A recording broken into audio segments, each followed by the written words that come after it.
Hello friends, स्वागत है आपका टारगेट शॉर्ट हैंड क्लासेस में। आज हम लिखेंगे उच्च गति अभ्यास खंड 2 की एक्सरसाइज नंबर 2। मैटर शुरू होगा 5 सेकेंड बाद।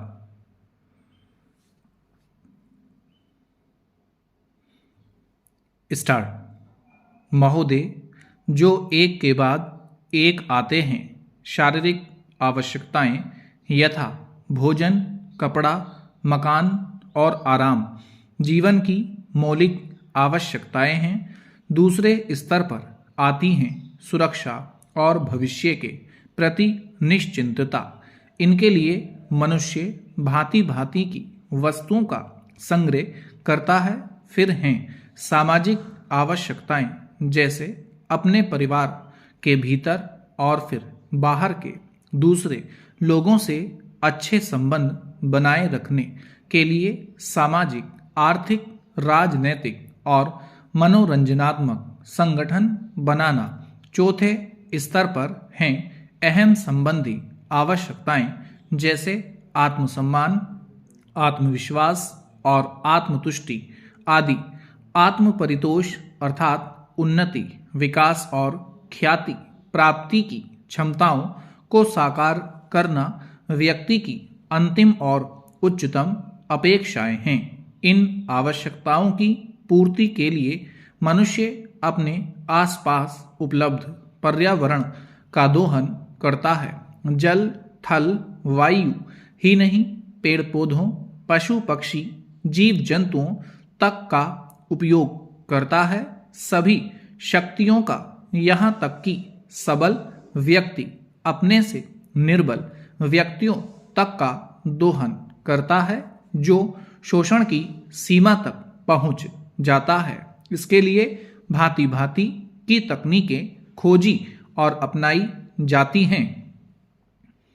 प्रौद्योगिकी ने मनुष्य को भांति भांति की आवश्यकता की वस्तुएं अभूतपूर्व प्रचुरता से देकर संतुष्ट किया है और आवश्यकता की सीमा रेखा भी खिसकाई है। विलासिता और सजावट की ऐसी सामग्री भी दी है जो अब बहुत कुछ आवश्यकताओं में गिनी जाने लगी है।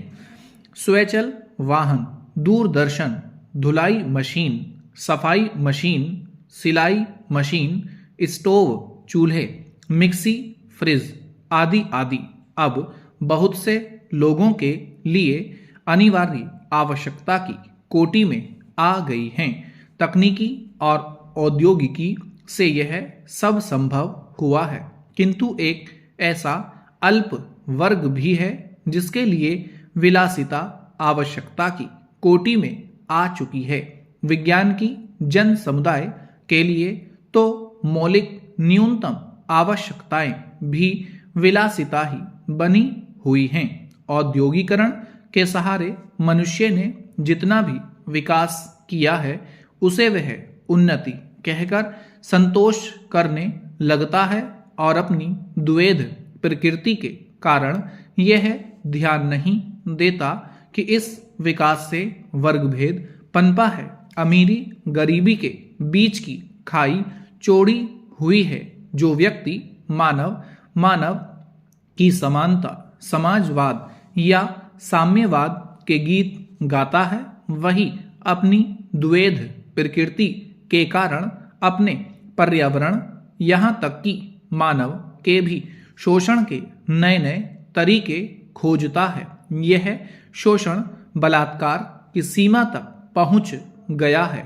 मनुष्य ने अपनी बुद्धि का प्रयोग किया, फलस्वरूप भांति भांति का औद्योगिकरण हुआ और जल, थल, वायु सब प्रदूषण के शिकार हो गए। जितना ही अधिक विकास हुआ, उतना ही अधिक विनाश हुआ। प्राकृतिक संपदा का भीषण ह्रास हुआ। व्यापक वन विनाश से भूमि बंजर और मरुस्थल बन गई। एक बड़ा हवाई जहाज एक दिन में जितनी ऑक्सीजन खर्च करता है, उतनी ऑक्सीजन 17,000 हेक्टेयर वन में तैयार होती है, और वन बचे ही कितने हैं। इस उद्योग प्रधान सभ्यता का केंद्र पूंजी है और धर्म स्वार्थ है। मनुष्य मनुष्य का शोषण कर रहा है। देश देश का स्टॉप